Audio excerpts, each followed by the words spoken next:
Olá, eu sou a Kelma Maziero e este é o Tarologuês, o podcast em que a gente fala de tarô. Nessa segunda temporada, você não vai mais me ouvir falando sozinha, pois eu vou receber convidadas e convidados especiais que falam bem essa língua para conversas enriquecedoras. Então vamos ao episódio para você saber quem vem hoje bater um papo comigo e falar sobre um novo tema. Tire esse tempinho para refletir, escutar e falar tarologuês com a gente. Olá, gente querida! Estamos de volta com o episódio 4 do Tarologuês, segunda temporada. Hoje com uma convidada especial, aquilo que eu acabei de falar, né? Assim, eu só convido gente que eu gosto, mas hoje a convidada, ela dá até um quentinho no coração. É uma pessoa muito querida, que eu já vou explicar por que eu convidei também, né? Mas acho que é importante dar primeiro as boas-vindas para vocês que estão escutando a gente e em seguida falar que estamos aqui especialmente com a Thaís Camargo. A querida, mais que querida Thaís Camargo, que concedeu esse tempo dela para vir conversar comigo e para falar sobre um assunto que eu acho que é a cara dela e que eu acho que ela tem muito lugar de fala mesmo para abordar. O tema que a gente escolheu, o tema que eu escolhi, ela aceitou, na verdade, é o tarô como missão. Então, no episódio anterior, a gente falou o tarô como profissão, né? O que é ser o profissional tarólogo. E aí ficou um espacinho e eu fiquei pensando sobre isso, pensando e falei, cara, é a Thaís que tem que vir falar sobre o tarô como missão, porque aí a gente vai além da profissão e a gente vai falar sobre outras coisas aqui.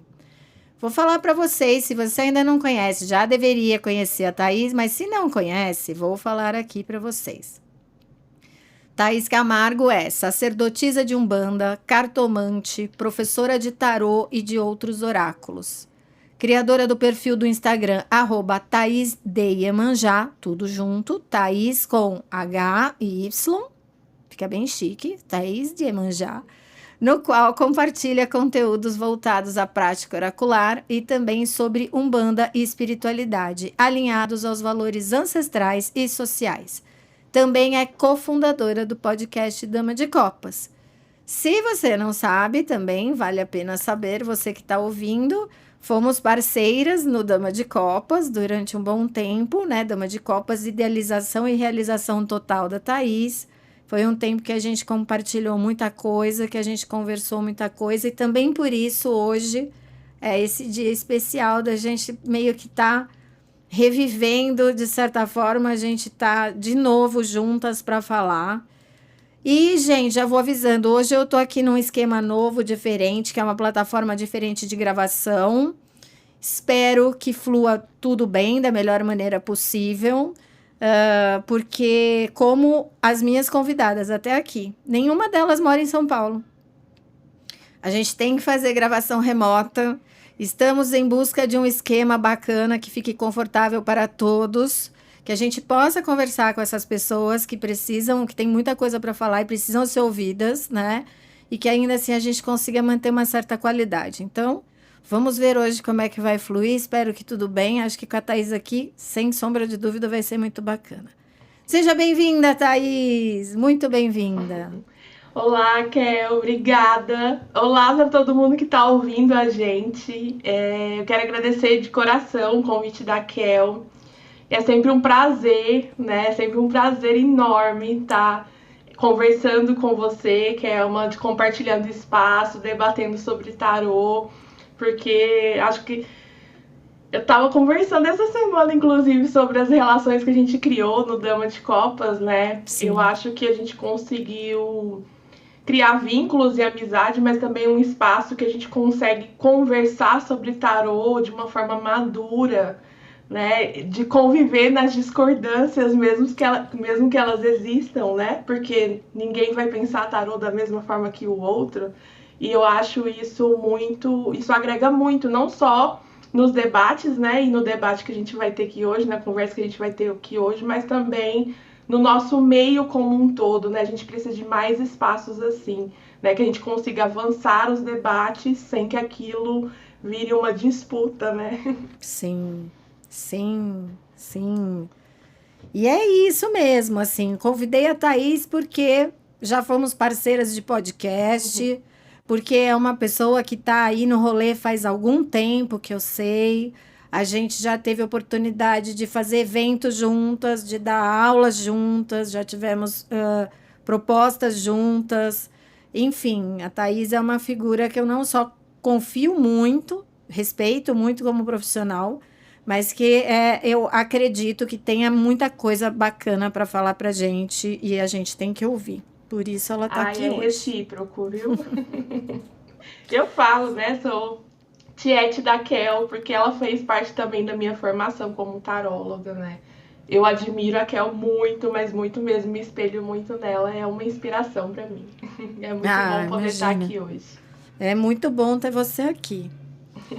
E aí vamos começar com essa conversa que parece uma conversa muito espinhosa, porém na minha concepção com a Thaís vai ser uma conversa bastante importante e agradável, né?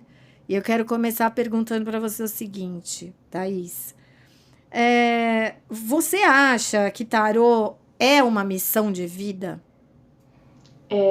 Então, eu tava até pensando sobre isso, e eu penso assim que depende da forma como a gente entende missão de vida, né? Uhum. Porque. E aqui eu vou puxar também, né, um pouco da filosofia, né, da minha religião, da minha prática espiritual, até para tentar contextualizar um pouco essa questão de missão de vida a partir da minha perspectiva. Essa questão de missão de vida eu entendo como os propósitos que a gente tem, né? Seja um propósito que contribui para a gente como pessoa, numa construção, né, de um bom caráter, numa construção de um desenvolvimento pessoal, mas também naquilo que nos faz bem, naquilo que nos preenche, né, enquanto estamos aqui, Certo. sobrevivendo e vivendo, né? Então, nessa perspectiva, eu acredito que o tarô, ele pode ser uma missão de vida no sentido de dar propósito àquilo que a gente se propõe a fazer, né? Mas não uma missão de vida no sentido profético ou no sentido que caiu do céu, eu tenho que fazer isso de qualquer forma.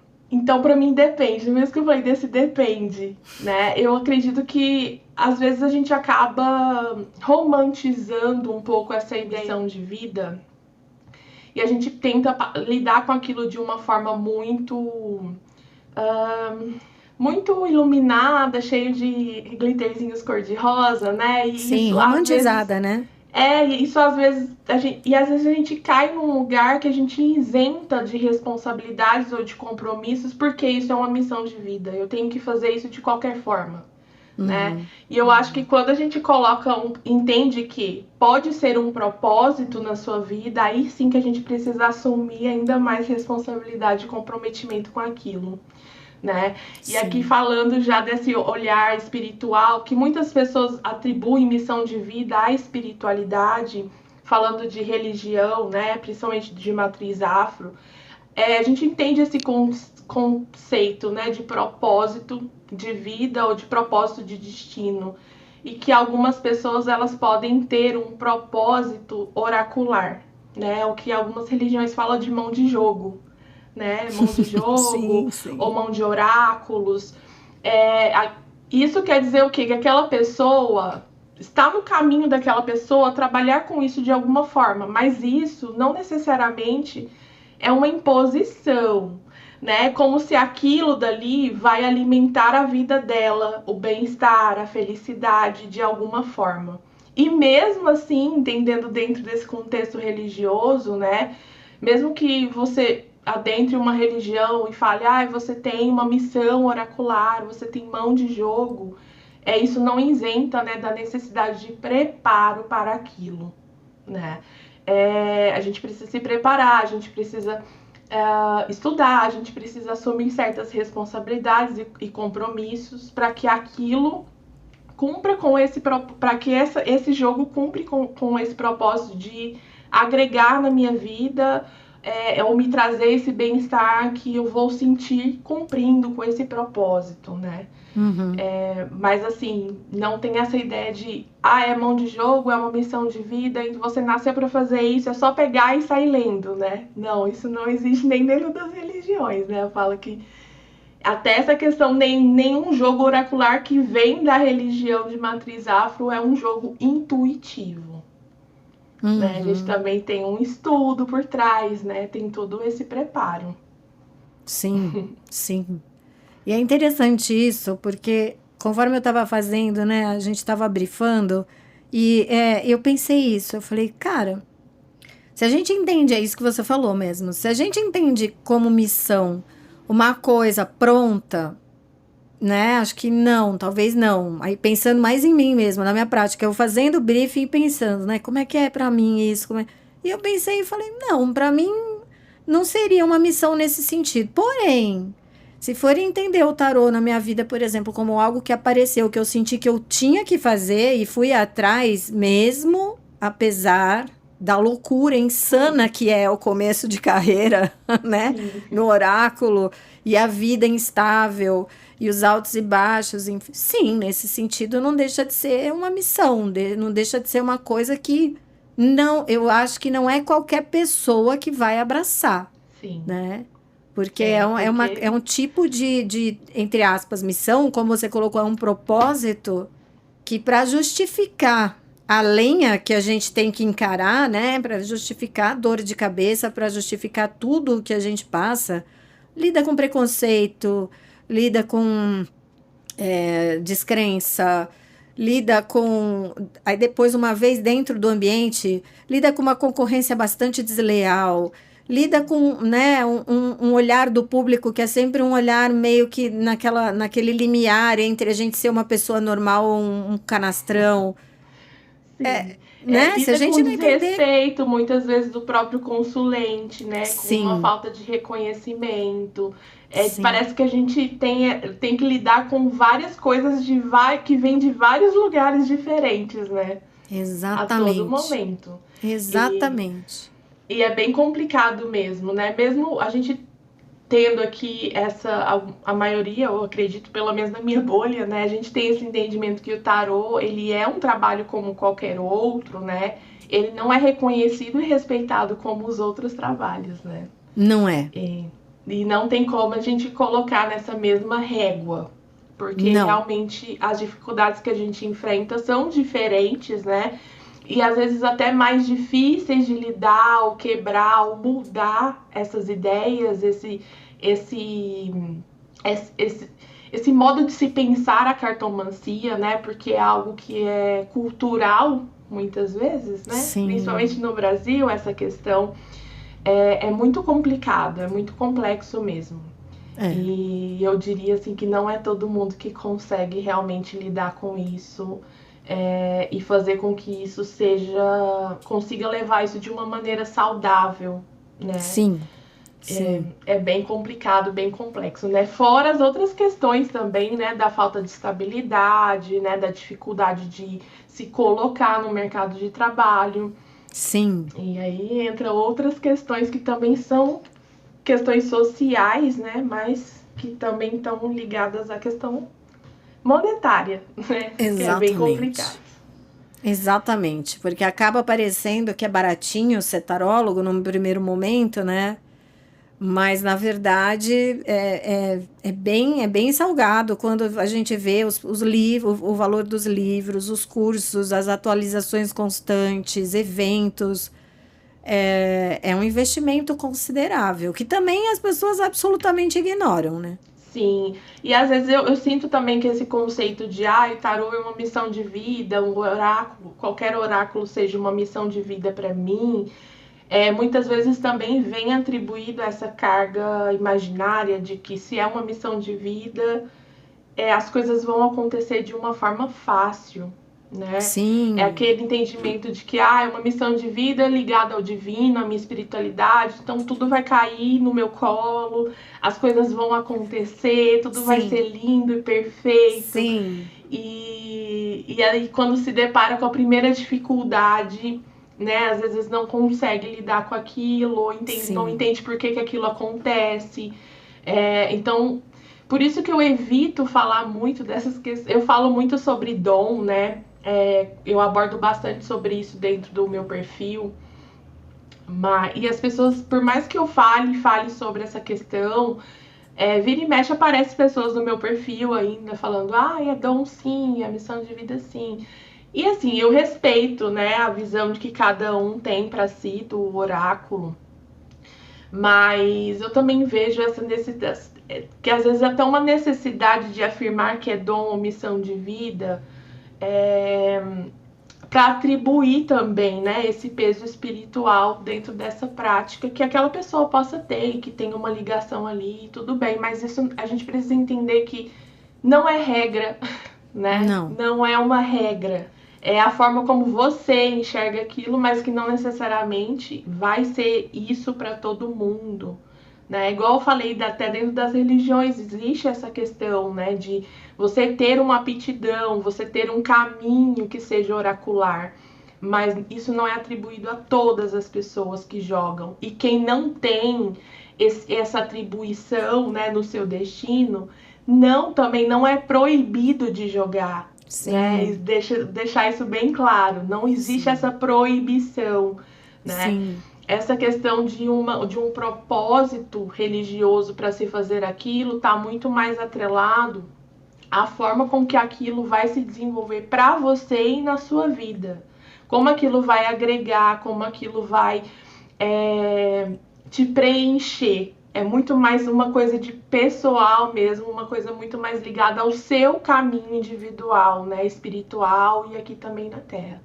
Não quer dizer que seja uma regra ou uma proibição para as pessoas que não possuem esse caminho, né? Longe disso. Sim. E aí tem é engraçado, porque também tem um ponto aí que eu percebo, assim, muito sutil, que foi uma vez a Diva Mar que falou, a Diva, que comentou... num contexto lá que estava se debatendo isso, ela falou assim, então, mas essa conversa também tem um tom meio anticientificista, sabe? Assim, uma coisa a partir do momento que eu já nasci sabendo eu tenho um dom, isso é minha missão e eu acho que eu não preciso mais fazer nada a respeito, é só sair jogando. Em certa medida eu também estou contribuindo com esse discurso de que você é uma pessoa melhor que as outras ou mais especial do que as outras, porque você não precisou ralar. Sim. E aí você desmerece toda a galera que de fato tem aí um dom e rala pra caramba, entendeu? Sim. A galera que realmente estuda também e rala pra caramba. Você fala, eu sou o alecrim dourado, né, que não preciso de nada. Eu só nasci linda, né? Vou morrer jovem e sem precisar fazer nada. Isso também contribui muito negativamente a uma cultura que a gente já tem no país de que as pessoas que não precisam fazer muito para fazer sucesso ou para ter dinheiro, né? Elas são melhores do que as outras, né? E isso é muito complicado. Sim, e aí, eu tenho essa percepção também. Eu acredito que essa questão de colocar a mediunidade, assim, né? Vou colocar muito em aspas aqui. Sim, um guarda-chuva, né? Eu particularmente nem utilizo mais essa palavra. Mas o que utilizam dessa mediunidade, né? Para se jogar tarô, para a questão intuitiva, como sendo realmente uma dádiva, né? Que faz com que essa pessoa ela se destaque em meio às outras.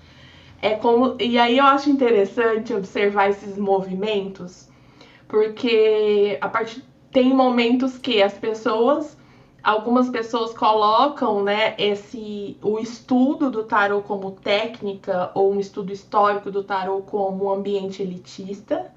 Sim. Mas eu também vejo um elitismo quando as pessoas utilizam da mediunidade para falar que eu sou melhor ou que eu leio tarô melhor do que as outras pessoas porque eu tenho entidade X ou Y, que eu tenho intuição, que eu tenho evidência, que eu tenho isso, que tenho aquilo. Exatamente. Né? Então eu acho que é engraçado esses movimentos, que cada um quer defender o seu, né, de uma certa forma. Sim. Mas a gente vê isso acontecendo assim. E eu encaro muito isso também. Hoje eu percebo ainda mais, né? Porque antes eu já tinha essa percepção. Mas sim, as pessoas às vezes pintam, né, intuição ou mediunidade como se fosse uma ferramenta extraordinária a mais ao tarô, Sim, né? E assim, quem tem é melhor do que quem não tem, né? E fica assim, nesse lugar. Eu acho isso um pouco tanto quanto complicado, complexo, meio assim, espinhoso, né? sim. De se falar. Mas eu conheço pessoas que fazem um trabalho oracular com o tarô ligado à espiritualidade e à religião de uma forma muito responsável, que com clareza, né, de falar que eu faço assim porque por isso, isso, né? Assim como a gente conhece pessoas que, né, que não ligam a espiritualidade e a religião de nenhuma forma, né, que é você, por exemplo, e que Sim. fazem também um trabalho magnífico, fantástico, um tarô responsável. Mas também tem aquelas pessoas, né, que realmente eu acho que às vezes utilizam, eu vou falar aqui, né, às vezes eu vou ser cancelada na internet, mas que às vezes utilizam também a espiritualidade, eu acho, com uma justificativa para não se comprometer ou não assumir a responsabilidade na mesa do jogo. Total. Né? Aquela coisa assim de não sou eu que estou falando, né? Total. É a entidade fulano de tal. Eu acho isso muito complicado, né? Porque a gente é responsável pelo que a gente fala. Sim. Né? Independente se a gente está fazendo uso ou não da espiritualidade que você tem, que te acompanha, da religião que você faz parte, enfim, a gente é responsável independente disso, né? Total. E aqui eu vou até dar de exemplo minha mãe de santo, né, lá de Porto Alegre, ela lê cartas, né, ela lê tarô, ela lê baralho cigano, ela lê inteiramente adentra o universo religioso, ela atende dentro da terreira dela, né, do terreiro dela. E então as pessoas que procuram ela já procuram ela por esse aspecto, por essa ligação, né? E ela faz também, né, atrelado ali esse trabalho dela religioso e espiritual junto das consultas.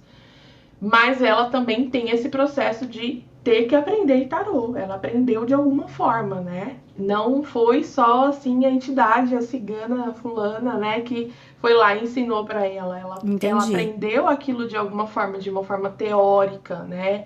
Uhum.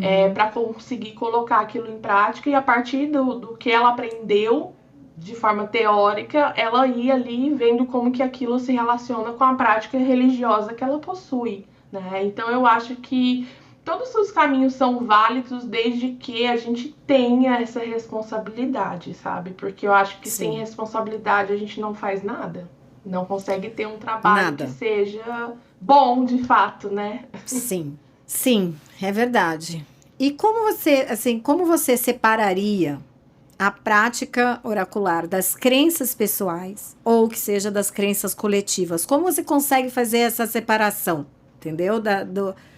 Vou praticar o oráculo. Como é que eu separo as crenças, minhas crenças, do que o tarô oferece, do que o tarô pode oferecer, ou mesmo do que eu posso fazer ali, independente do que eu acredito? E isso vale até para o coletivo também. Como é que você separaria isso?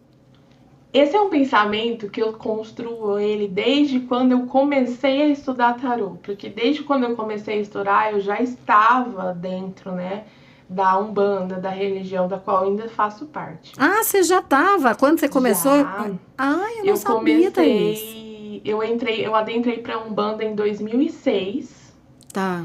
e eu comecei a estudar tarô em final de 2013 e começo de 2014.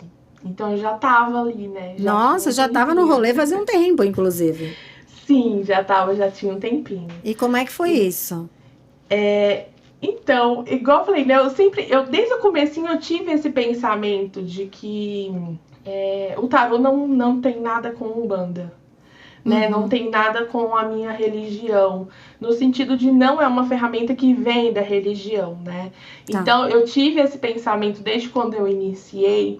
Então, acho que foi um processo assim que foi acontecendo junto com os meus estudos, com o avanço da minha prática, essa questão de eu conseguir separar, né, as crenças.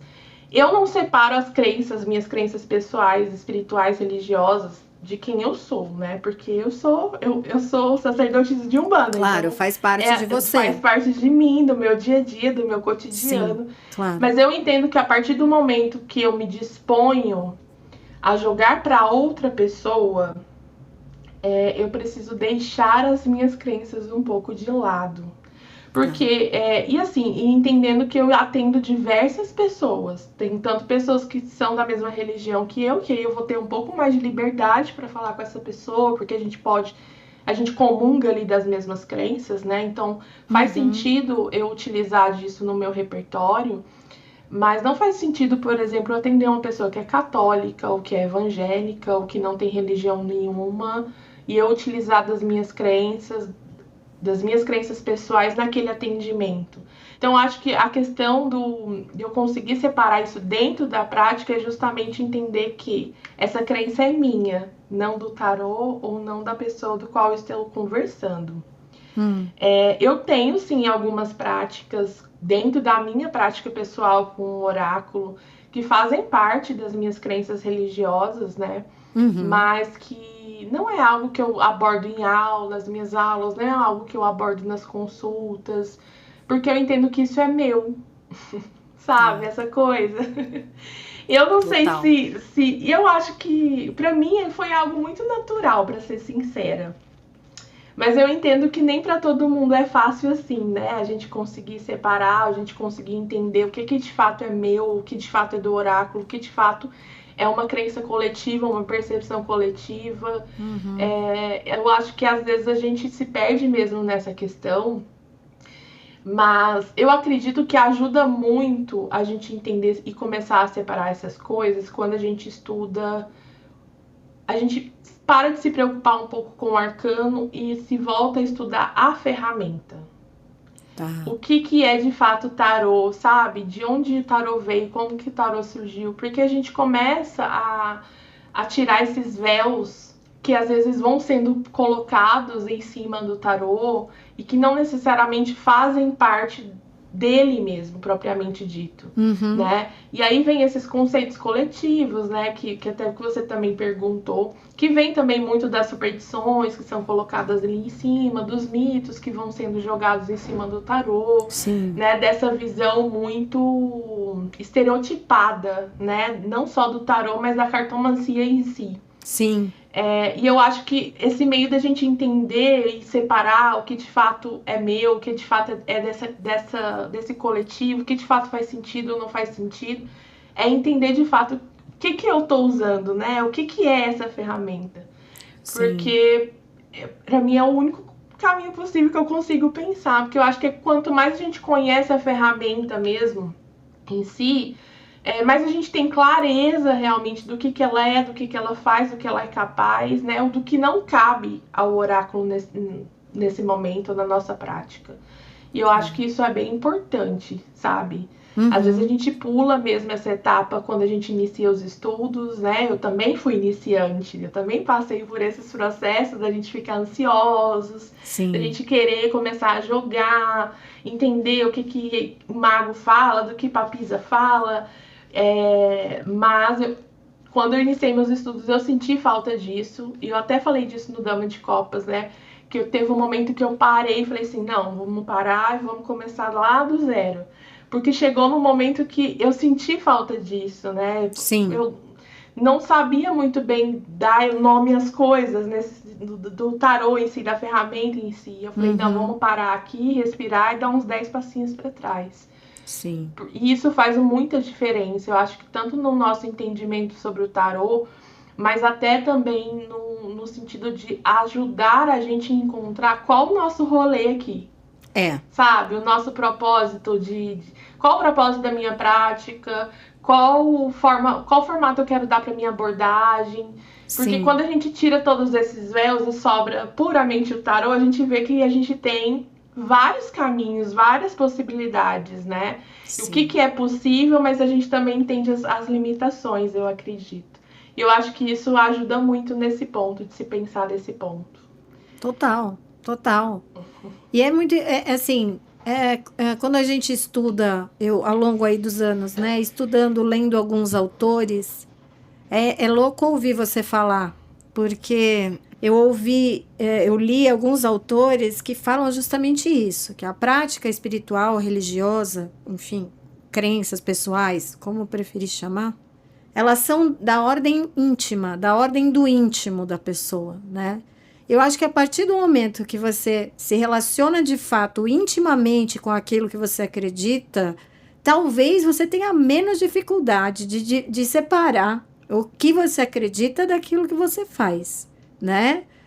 Exatamente. Não é? Talvez isso parta de um elo íntimo que te dá essa tranquilidade de falar, não, isso aqui eu não vou impor para o outro, porque não faria sentido, mas eu comigo mesma tô super firme e super segura aqui no que eu tô fazendo. Quer dizer, o sagrado, ele tem um cunho íntimo, de fato, que não adianta você ficar alardeando aos quatro ventos nas redes sociais e afins, né? Esse sagrado, esse íntimo tem que estar ok dentro de você, porque se tiver, talvez você não tenha tanta dificuldade de separar as coisas na hora de fazer, né? Sim, e eu acho que por eu ter esse contato com a religião há muito tempo, eu não vou contar os anos, né? Porque eu sou dessas, assim. Nossa, muito tempo, cara. Você falou 2006, isso Foi.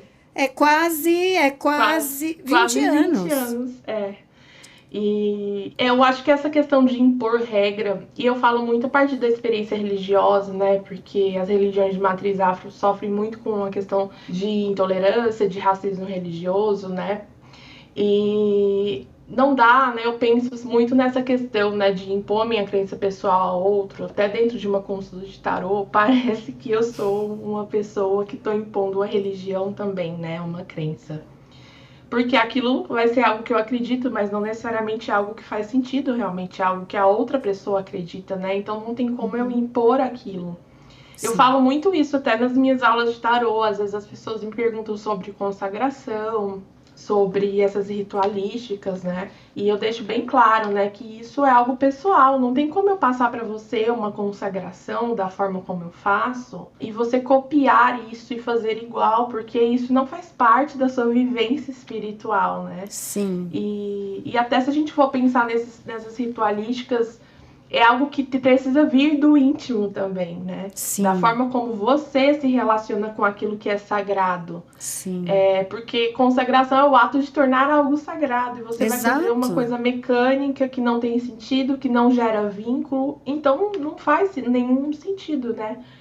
Então eu sempre tento falar disso. Eu falo disso, assim, com os meus alunos, mas eu sempre mostro que é uma possibilidade, né? E cada um pode ter sua possibilidade diferente da do outro e tá tudo bem também. Claro, né? Claro, total.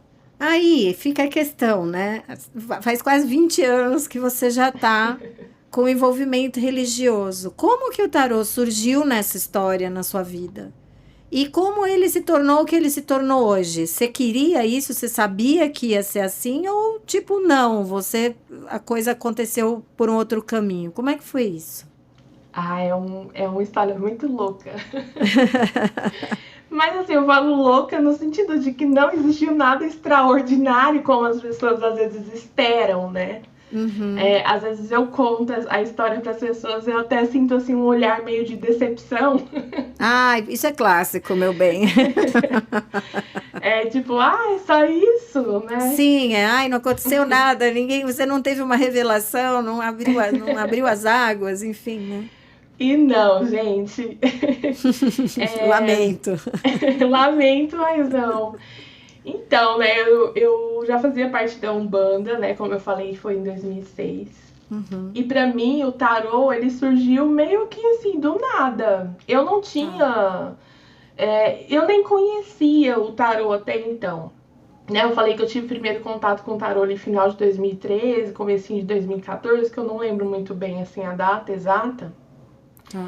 Mas foi pela internet, assim, uma coisa, sabe, que a gente tá ali navegando na internet, e aí eu vi um vídeo no YouTube sobre tarô, e aí eu parei pra assistir. Falei assim, o que é isso aqui, né? Eu sou uma pessoa muito racional, por mais que eu esteja, né, sou sacerdotisa de Umbanda, sou uma pessoa muito racional, uma pessoa que questiona, uma pessoa meio cética com as coisas. Às vezes eu falo isso, as pessoas perguntam, mas como? Mas eu sou. Uma coisa é o que você acredita, outra coisa são as experiências que você tem, né? As Sim. experiências, às vezes, você não vai questionar, mas Às as vezes a coisas gente que você fica acredita, querendo sim. entender e Exato. explicar as coisas, mas eu já desisti, porque eu já entendi que eu não vou ter explicação para Não, tudo. experiência a gente não explica mesmo. E aí eu vi esse vídeo, assisti o vídeo, eu achei interessante, né? Me chamou a atenção. Mas por um lado mesmo da curiosidade de como que isso funciona, né? Como que isso dá certo. Sim, Que se é só um baralho cheio de figurinhas ali, né? Como que as sim. pessoas estão vendo essas coisas acontecerem ali? E aí foi a época que eu parei, fui pesquisar, né? Fiquei toda curiosa. E eu até cheguei a ver também aquele programa que estava tendo na época no Domingo Legal do Gugu, Sobrenaturais, sabe? Que as pessoas. Sei. E aí eu fiquei mais maravilhada ainda, né? Eu falei, nossa, eu ia falar palavrão. Pode falar. Eu falei Por assim, mim. meu Deus, né? Como que as pessoas conseguem? Eu fiquei assim, boba de tudo, né? E eu falei, não, eu vou comprar um tarô desse e eu vou aprender a jogar. E aí foi quando eu comprei meu primeiro deck. Eu sempre falo dele, né? Tá aqui do meu ladinho, ainda tenho ele até hoje, tá inteirinho ainda. Foi o Morgan Gree que eu comprei. Ah, E aí eu comecei a estudar, assim, né? Pesquisando coisa, aquela coisa, né? De não saber, a gente não sabe onde busca informação, a gente não sabe onde tem, onde encontra livros e tudo. E aí eu comecei a pesquisar o tarô, eu comecei a despertar mais ainda interesse, eu fiz alguns cursos no começo. E aí fui me aprofundando, fui comprando livros, fui lendo livros, fui participando de grupos, né? Na época Facebook, Orkut eu nem lembro se o Orkut ainda existia, mas acho que era Facebook mesmo. Fui pro Facebook, entrei nos grupos, aí eu encontrei você, né? Na época você e a Ivana também faziam um trabalho conjunto. sim, a gente fazia E parceria uma época, sim. E aí foi assim que eu fui começando, eu fui me dedicando mais aos estudos, mas eu realmente, assim, no início eu tive muita dificuldade, porque a gente fica perdida, a gente vai buscar na internet, aí a internet fala, um site fala uma coisa, no outro fala Sim. outra coisa, Nossa, é um né? circo. É muito complicado. É.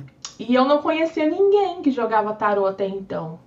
Foi quando eu achei os grupos do Facebook que eu comecei a ter um pouco mais de direcionamento, porque como as pessoas ali já estudavam tarô, e às vezes eu perguntava, indicava um livro, indicava um curso, e assim foi indo até eu começar a fazer minhas primeiras amizades, e aí a gente fui solidificando, né, esse conhecimento. Hum. Mas é como eu falei pra você, né? Desde o começo eu já tinha essa ideia separada do tarô com a minha religião. E eu acredito que quando eu te encontrei, Kel, pra mim fez tudo muito mais sentido. Sabe assim, quando surge uma luzinha Ai, no que fim do túnel. lindo. Mas é verdade, não tô só rasgando cedo, não. É verdade mesmo. Eu acho sensacional. Porque, Esses encontros são o que faz tudo valer a sim. pena. Mas é porque pra mim, tudo que eu pensava, mas ainda não conseguia elaborar, eu via você falando daquilo, né? Essa questão do tarô, do trabalho que você faz já faz muito tempo, da desmistificação do tarô, né? De colocar ali mesmo essa necessidade do estudo, do preparo, da responsabilidade. Então eu via você falando e para mim parece que você destravava as chavinhas, sabe, na minha cabeça. Sei. Por isso que eu falo, eu não minto mesmo, você contribuiu muito mesmo para minha formação como tarólogo, para o meu entendimento. E aí, a partir disso, eu fui aprofundando nesses temas que eu achava pertinentes, que eu não via tantas pessoas falando sobre isso, né? Porque ainda era um. Acho que até hoje, né, a gente tem um pouco de dificuldade mesmo para encontrar pessoas que falam sobre tarô de uma forma clara. Uhum. Porque às vezes a gente encontra pessoas, mas ainda tem aquela coisa nebulosa, né? De ai, não Sim, sabe de onde o tarô surgiu. Ai, sim, porque precisa ter intuição, é aprender sim, tarô, desbloqueia a intuição. Essas coisinhas assim, né? Que às sim. vezes a gente julga ser pequenas, mas pra mim, assim, quando a gente junta tudo, faz um grande balaio. Faz, faz.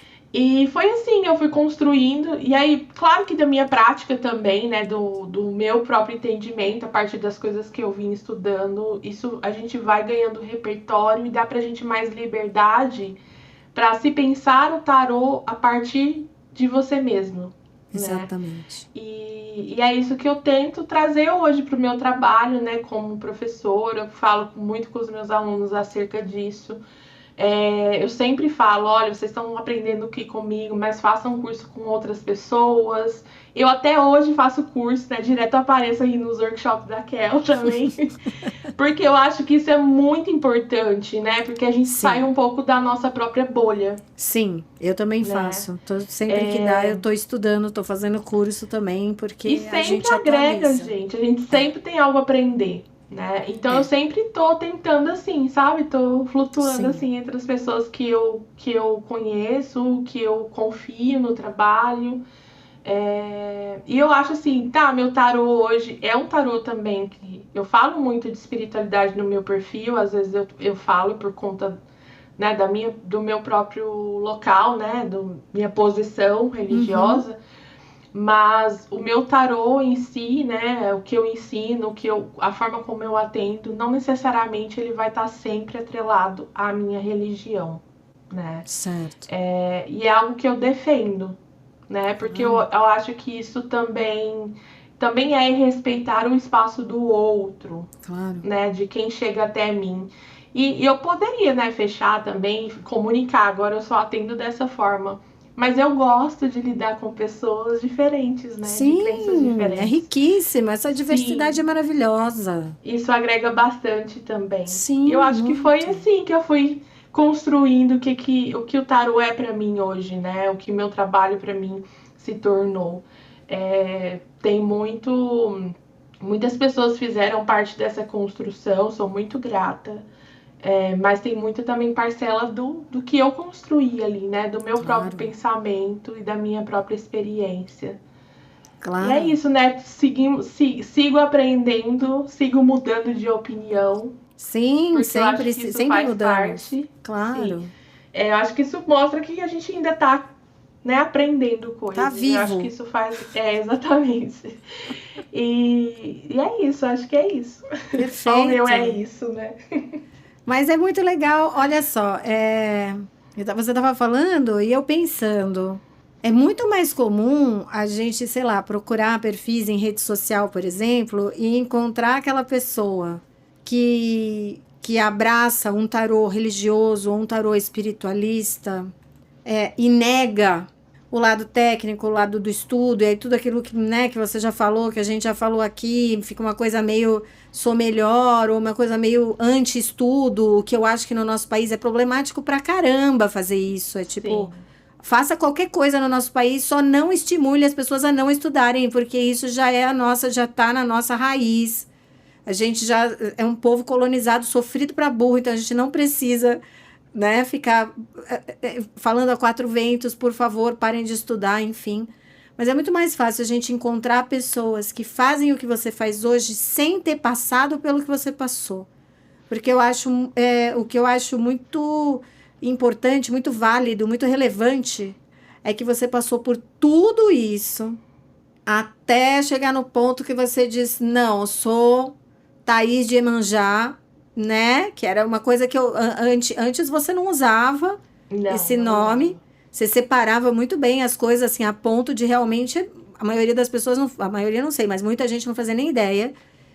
E depois você passou por todo esse processo para daí você juntar as coisas, abraçar e falar, sei o que eu tô fazendo, faço, sei separar as coisas, faço bem feito, pega eu. Eu acho isso tão foda. Não sei se pode falar palavrão, mas já falei. Eu acho isso tão foda mesmo, entendeu? Porque é a pessoa que sabe o que tá fazendo. De fato, não está usando a religião como escudo, não está usando um nome apelativo. Eu mesma, no nosso convívio, né? Eu já vi você, não, gente, eu vou estar off durante X tempo, porque vou estar em processo iniciático, em processo de retiro, em processo... Sabia disso e, às vezes, via que você tinha lá a sua vida religiosa paralela ao tarô, E chegar num ponto de maturidade, aí eu tô falando não de idade, de cabeça, mas maturidade espiritual mesmo, né? Porque Uhum. espiritualidade demanda muita maturidade para você chegar e falar, não, eu hoje trabalho com tarô e tenho aqui as minhas escolhas religiosas e sei do que estou fazendo, então sei do que estou falando. E é a partir desse lugar, aí eu vou fazer a última pergunta para você, que eu preciso saber isso. Preciso saber, assim, eu já estava pensando, mas eu acho que as pessoas também merecem escutar isso. É assim, na sua opinião, como é que os profissionais, e aí a gente vai incluir as pessoas também da religião e da espiritualidade, que aí é um lugar onde você ocupa, né? E ocupa hoje, assim, de cadeiras, consciente, madura. Como que os profissionais podem contribuir com esses conceitos? Conceito de dom, de missão frente ao público, principalmente quando envolve prática oracular. Eu acho que, acima de tudo, a gente precisa trabalhar com sinceridade e transparência. Eu Difícil, acho que né? é. Pra mim, eu acredito que a gente precisa muito disso. E eu acho que é bem. É ir um pouco contra a maré, porque é o que a gente falou no começo, né, do episódio, que às vezes as pessoas utilizam da espiritualidade como algo que engrandece a prática. Então, às vezes, esses conceitos, né, de missão e dom é como se fosse uma ferramenta para trazer, atrair mais e mais pessoas. E Sim, aí é por isso que eu falo da questão da sinceridade, da transparência, né? No sentido de que não, né? Isso não me faz, não me torna melhor, uma pessoa melhor ou pior que outra, um melhor profissional ou um pior profissional do que o outro. Isso é só a minha forma de enxergar o tarô, de lidar com o tarô, mas isso não faz com que o meu trabalho seja excepcional, né? Eu perfeito. acho que a gente precisa ter essa transparência para lidar com essas questões, né? Principalmente, né, tantas pessoas que não utilizam, né, o dom, a missão como algo para justificar a sua prática oracular, mas principalmente também para as pessoas que utilizam disso, né? Falar, olha, eu tenho uma missão com o tarô, eu acredito que eu tenho isso, ou foi me dito pela minha espiritualidade, pela minha religião, Uhum. mas isso é o meu caminho, né? Isso não engrandece a minha prática. Isso não me torna uma pessoa especial, isso não me torna alguém que vai conseguir falar até a cor da calcinha que você está usando. Sim. Porque as pessoas, às vezes, né, eu vejo como também é uma forma de espetacularizar o tarô. Total, rola um pouco dessa viagem, dessa expectativa meio vazia, né? De a gente ficar adivinhando coisa que não vai mudar absolutamente nada na vida da pessoa, né? Sim. E aí o que acaba fazendo? Acaba esvaziando esse conceito do propósito ou da missão oracular, né? Perfeito. Porque a gente entende o oráculo como uma. Se eu for falar dentro de um olhar religioso, a gente entende o tarô, né, o oráculo, qualquer oráculo, como uma ferramenta divinatória, né?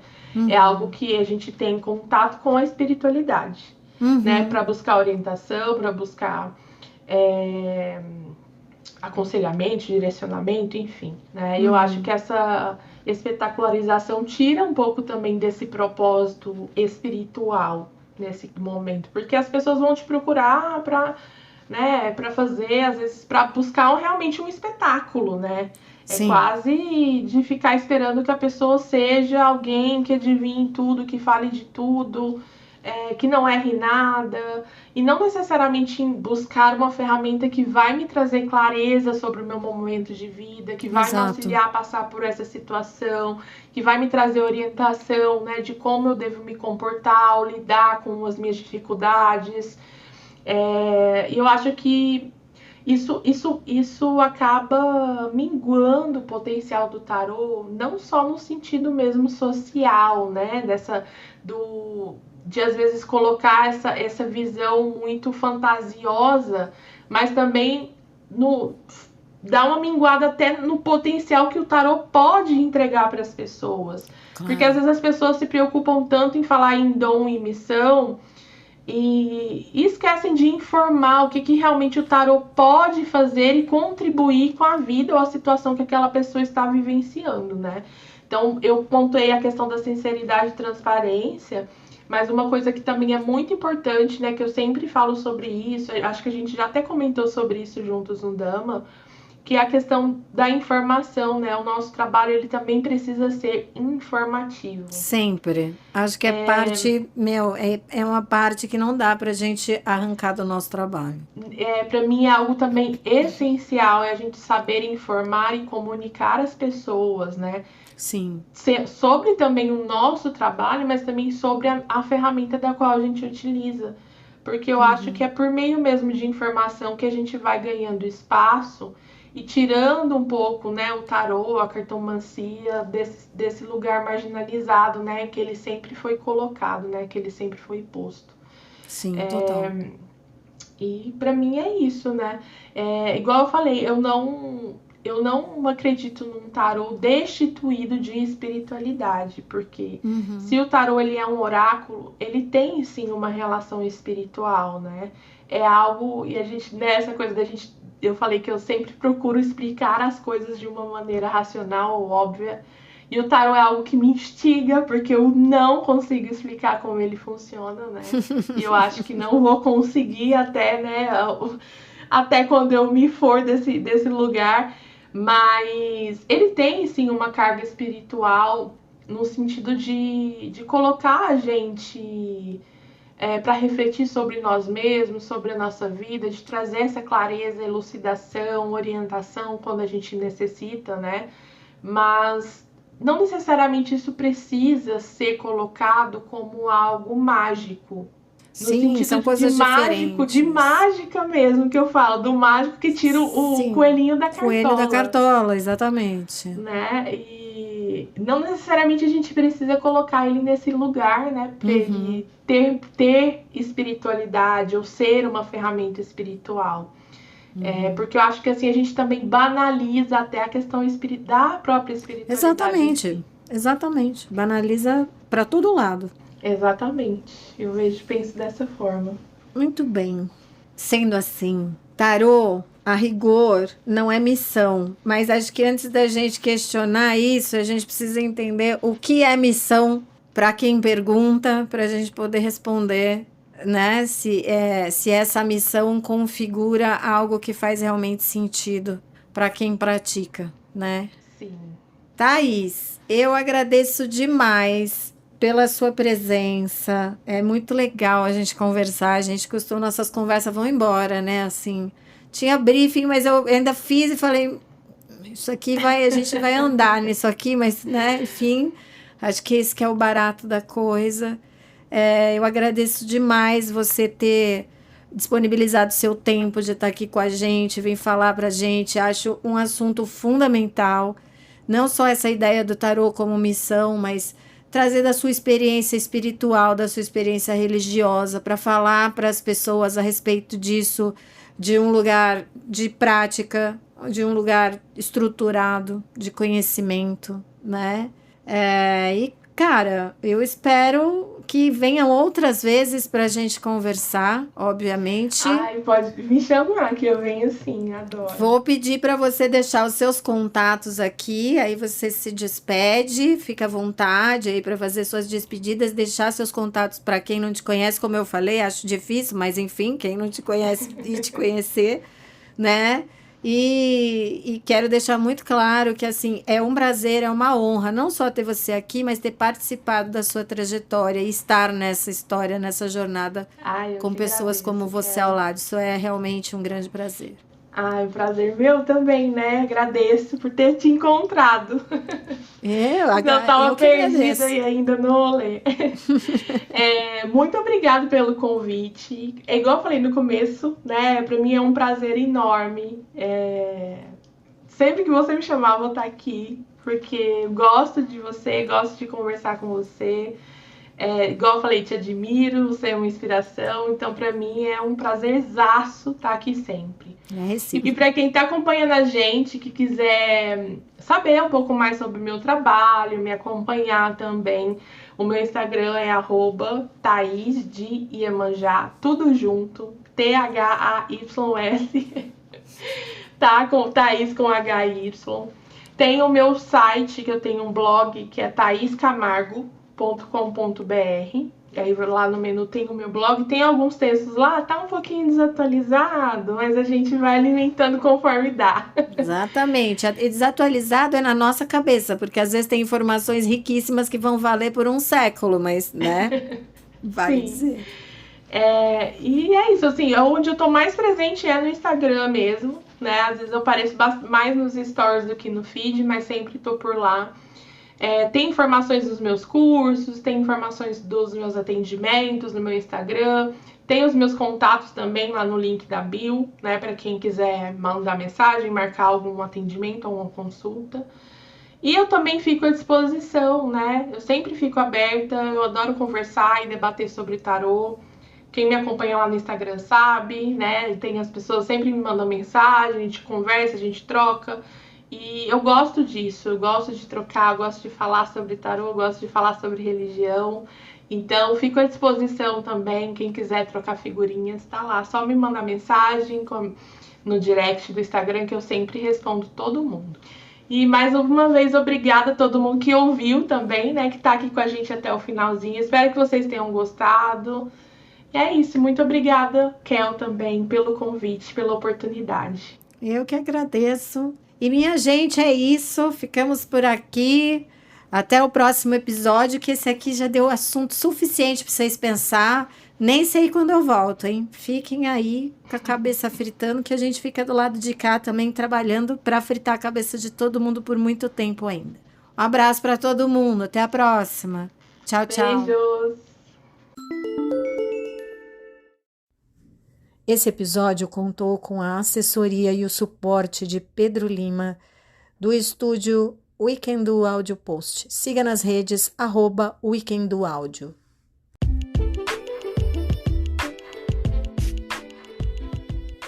Esse podcast tem o intuito de conscientizar praticantes, profissionais e interessados por tarô, e não se presta ao papel de ensinar, formar, criar ou ditar novas regras. Se você busca uma consulta de tarô, procure para isso um profissional confiável e, caso deseje estudar ou adquirir conhecimentos na área, procure cursos responsáveis.